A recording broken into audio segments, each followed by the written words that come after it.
गांव के बीचों बीच एक पुराना सा लेकिन बेहद मशहूर ढाबा था, मिश्रा भोजनालय।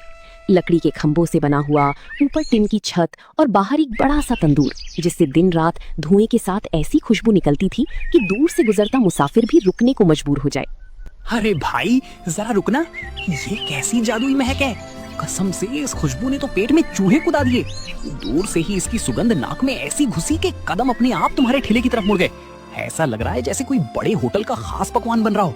सच कह रहे हो भाई, देखो तो जरा, कोयले की धीमी आंच पर चिकन पर कितना शानदार सुनहरा भूरा रंग चढ़ रहा है। ऊपर से हल्की हल्की धुआंधार खुशबू उठ रही है जो भूख को और भी बढ़ा रही है।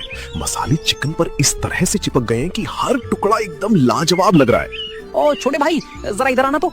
एक बढ़िया सा पीस निकाल कर देना, लेकिन ध्यान रहे कि सबसे अच्छा वाला हो। उसके ऊपर थोड़ा ताजा नींबू अच्छे से निचोड़ देना ताकि उसका स्वाद और भी बढ़ जाए। फिर उस पर थोड़ा कड़क वाला चाट मसाला भी छिड़क देना। ये लीजिए बाबूजी, अभी अभी कोयले की आंच से उतारा है, बिल्कुल गर्मा गर्म और अंदर से एकदम रसीला। देखिए मसाले कितनी अच्छी तरह चिकन में समा गए हैं। बल्कि हमारी दादी के हाथों से पिसे हुए खास मसालों का इस्तेमाल किया गया है। दादी सालों से यही मसाला तैयार करती आ रही हैं, इसलिए इसका स्वाद भी बिल्कुल घर जैसा और अनोखा है। अब आप आराम से एक निवाला लीजिए और हमें बताइए कि हमारी मेहनत और दादी के हाथ के मसालों का जायका आपको कैसा लगा।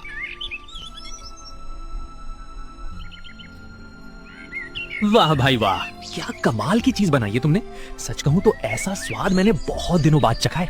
ऊपर से एकदम सुनहरी और क्रिस्पी, जबकि अंदर से इतना जूसी और मुलायम कि हर निवाला मुंह में जाते ही घुल सा जाता है। मिश्रा भोजनालय अपने तंदूरी चिकन के लिए पूरे गांव में मशहूर था। इस छोटे से होटल की तंदूर से उठने वाली खुशबू लोगों को अपनी तरफ खींच लाती थी। पार्वती दादी का बड़ा पोता जगदीश काउंटर संभालता और छोटा पोता रमन सुबह से रात तक भट्टी सुलगाने में जान लगा देता। सब कुछ बहुत बढ़िया चल रहा था जब जगदीश की शादी रीमा से हुई। रीमा की नजर सिर्फ होटल की कमाई पर रहती थी। उसने धीरे धीरे जगदीश के कान भरने शुरू किए। मैं इस घर में कोई खैरात बांटने नहीं आई हूँ। जगदीश जी दिन भर गल्ले पर बैठते हैं, तब जाकर 4 पैसे घर में आते हैं, और यहाँ बैठकर खाने वाले 2-2 लोग हैं। ये बुढ़िया और ये कुंहारा देवर मिलकर हमारी मेहनत की कमाई उड़ा रहे हैं। रीमा बहू, ये तुम क्या कह रही हो? आज मेरी ही कमाई पर मुझे ताना दे रही हो। जिन पैसों को लेकर तुम मुझे सुनाने की कोशिश कर रही हो, उन्हें कमाने में मैंने अपनी पूरी जवानी खपा दी है। इस घर की एक एक ईंट में मेरी मेहनत, मेरे त्याग और मेरे संघर्ष की कहानी छिपी हुई है। जगदीश बेटा, तू चुप क्यों है? कुछ बोलता क्यों नहीं? क्या तुझे दिखाई नहीं दे रहा कि तेरी माँ का दिल कितनी बुरी तरह टूट रहा है? दादी, रीमा गलत नहीं कह रही है। अब होटल का पूरा काम मैं संभालता हूँ, इसलिए मुझे सब कुछ साफ साफ दिखाई देता है। रमन 24 साल का हो गया है, लेकिन उसकी सोच और जिम्मेदारी आज भी वहीं की वहीं है। उसे ना तो कारोबार बढ़ाने की चिंता है, ना ही घर की जिम्मेदारियों का एहसास। दिन भर बस तंदूर के पास बैठा रहता है। भैया, आपको भाभी के लालच ने इतना अंधा कर दिया कि आप दादी की बरसों की तपस्या, उनका त्याग और उनका अथाह प्यार तक भूल गए। वही दादी जिन्होंने बचपन में आपकी हर छोटी बड़ी जरूरत का ख्याल रखा, खुद भूखी रहकर भी आपको कभी भूखा नहीं सोने दिया। हाँ हाँ, बहुत देख ली मैंने तुम्हारी वफादारी और तुम्हारी ये मीठे मीठे शब्द। अब मेरे सामने मासूम बनने का नाटक मत करो। मैं अच्छी तरह जानती हूँ। अपना ये पुराना बोरिया बिस्तर उठाओ और निकलो यहाँ से। जगदीश ने एक बार भी रमन या दादी की तरफ नहीं देखा। वो चुपचाप मुंह फेर कर खड़ा रहा। रमन का दिल पूरी तरह टूट चुका था। उसने अपनी बूढ़ी दादी का हाथ पकड़ा, जिनकी आंखों से लगातार आंसू बह रहे थे। घर की चौखट पार करते हुए रमन रुका। उसने पीछे मुड़कर जगदीश और रीमा को देखा। उसकी आंखों में बेबसी नहीं, बल्कि एक कड़क चुनौती। ठीक है भैया, हम जा रहे हैं। आपने रीमा भाभी के लालच के चक्कर में अपनी माँ जैसी दादी को घर से निकाल दिया। पर मेरी एक बात याद रखना, दुकान दीवारों से नहीं, दादी के हाथ के हुनर से चलती है। और हाँ, चलते चलते एक बात और कह रहा हूँ, जब तुम्हारा ये घमंड टूटे और भूख लगे तो हमारे ढाबे पर आ जाना। कड़क तंदूरी चिकन खिलाऊंगा। बड़ा आया ढाबा खोलने वाला। अरे पहले अपनी हालत तो देख लो। जेब में फूटी कौड़ी तक नहीं है और सपने ऐसे देख रहे हो जैसे कल ही शहर के सबसे बड़े होटल के मालिक बन जाओगी। सिर्फ बड़ी बड़ी बातें करने से कोई कारोबार नहीं चलता। उसके लिए मेहनत, समझ और पैसा भी चाहिए होता है। वो दादी को लेकर गांव के उस आखिरी छोर की तरफ चल पड़ा जहां कोई नहीं जाता था। वहां पुरानी जमीन पर एक जर्जर टूटी हुई झोपड़ी थी, जिसकी छत से आसमान साफ दिखता था। रमन ने दादी को एक पुरानी खाट पर बिठाया। शाम ढल रही थी। दादी, मुझे समझ नहीं आ रहा कि मैं क्या करूं। गुस्से और दुख में मैंने भैया को ताना तो दे दिया कि हमारे ढाबे पर आना, लेकिन अब जब मैं शांत होकर सोच रहा हूं तो डर लग रहा है। सच तो यह है कि हमारे पास कल सुबह के खाने का इंतजाम करने तक के पैसे नहीं है। घर की हालत आप मुझसे बेहतर जानती हैं। चूल्हा जलाने के लिए भी कई बार सोचना पड़ता है, और मैं जाने किस भरोसे में इतनी बड़ी बात कह आया। रमन बेटा, तू ऐसे हिम्मत हारेगा तो ये बूढ़ी हड्डी कैसे खड़ी रहेगी? अगर तू ही टूट जाएगा तो मुझे संभालने वाला कौन होगा? रो मत मेरे बच्चे, अपने आंसू पोंछ ले। मुश्किल वक्त इंसान की परीक्षा लेने आता है, उसे हमेशा के लिए हराने नहीं। आज हालात हमारे खिलाफ हैं, लेकिन ये हमेशा ऐसे नहीं रहने वाले। दादी, अफसोस मुझे घर का नहीं है, ना ही उस संपत्ति का जो हमारे हाथों से चली गई। असली दर्द तो इस बात का है कि जिस भैया को मैंने हमेशा अपना सहारा समझा, जिस पर आंख बंद करके भरोसा किया, उसी ने हमारा विश्वास तोड़ दिया।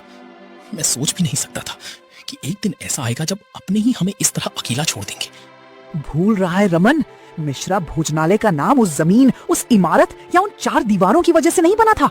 उसका नाम बना था हमारी मेहनत, ईमानदारी और लोगों के भरोसे की वजह से। उस भोजनालय की पहचान किसी दुकान से नहीं, बल्कि वहां मिलने वाले स्वाद, अपनापन और वर्षों की लगन से थी। रमन बार बार अपने हाथों की हथेलियों को देख रहा था, जिन पर तंदूर के कोयले उठाने के काले निशान अब भी छपे हुए थे। दादी खाट पर बैठी रमन की मायूस चेहरे को एकटक निहार रही थी। रमन बेटा, काश समय रहते मैंने तेरी शादी कर दी होती। आज घर में एक बहू होती तो कम से कम इस मुश्किल घड़ी में तेरा हाथ तो बटाती। जब तू दिन रात मेहनत करके घर को फिर से खड़ा करने की कोशिश करता तो कोई तेरे लिए एक गिलास पानी लेकर खड़ा होता, तेरी थकान समझता और तेरी मन का दर्द बांटता। तुझे इस तरह हर चिंता अपने सीने में दबाकर अकेली अकेली नहीं झेलनी पड़ती। आप भी क्या बात करती हो दादी? कम से कम मैं अभी कुंवारा हूँ और यही मेरी सबसे बड़ी ताकत है। मेरे ऊपर कोई बड़ी जिम्मेदारियां नहीं है, ना किसी परिवार का बोझ है। मैं दिन रात मेहनत कर सकता हूँ, संघर्ष कर सकता हूँ और फिर से सब कुछ खड़ा करने की कोशिश कर सकता हूँ। लेकिन सबसे बड़ी बात यह है कि मैं आपका सहारा बनकर आपके साथ तो खड़ा हूँ। रमन की बात सुनकर दादी का चेहरा एकदम उदास हो गया। उनके होंठ कांपने लगे और आंखें नम हो गईं।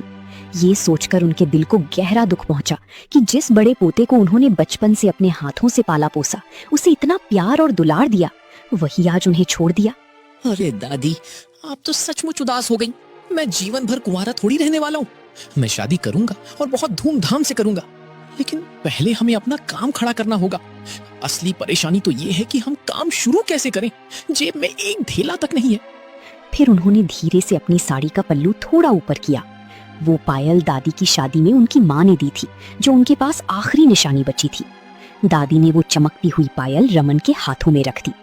ये ले रमन, इसे ले जा और शहर के बाजार में बेच दे। इससे जो पैसे मिलेंगे उससे थोड़ा चिकन, कोयला और मसाले ले आना। और सुन, तू ये काम कहीं दूर जाकर नहीं करेगा। तू अपना तंदूर सीधे अपने भाई के मिश्रा भोजनालय के ठीक आगे उस सड़क के पार लगाएगा। ये आप क्या कह रही हैं दादी? भैया के ढाबे के ठीक सामने? वहां तो भैया की इतनी बड़ी दुकान है, उनके पास बड़ा गल्ला है, बैठने की जगह है। लोग हमारी इस टूटी हालत को देखकर हंसेंगे। और वैसे भी दादी, इस एक पायल को बेचकर भी इतने पैसे नहीं मिलेंगे कि हम कोई दुकान किराए पर ले सके या तंदूर का पूरा तामझाम खड़ा कर सके। दुकान कौन कहता है किराए पर लेने को? अरे पहले ये चांदी की पायल बेच दे। इससे जितने भी पैसे मिले उन पैसों से सिर्फ अपना कच्चा माल खरीद। शुरुआत में बड़ी दुकान, किराया और बाकी खर्चों के चक्कर में पड़ने की कोई जरूरत नहीं है। तू बस अपना काम शुरू कर और दुकान की फिक्र बिल्कुल मत कर। तेरे पास तेरी वो पुरानी साइकिल तो है ना? साइकिल? पर साइकिल का तंदूरी चिकन से क्या लेना देना दादी? मैं कुछ समझा नहीं। अभी हम खाने का इंतजाम करने और दोबारा काम शुरू करने की बात कर रहे थे और आप अचानक साइकिल की बात करने लगी। क्या आपके मन में कोई नई तरकीब है या फिर कोई पुरानी याद आ गई है? सब लेना देना है। तू उस साइकिल के पीछे वाले करियर पर लोहे की एक छोटी अंगीठी कसकर बांध देना। साइकिल के हैंडल पर मसालों की पोटली लटकाना और छोटा का तंदूर मैं बना दूंगी। उसमें मैं कोयले सुलगाकर साइकिल खड़ी करके सड़क किनारे बेचना शुरू कर देना। खुशबू सड़क पर फैलेगी।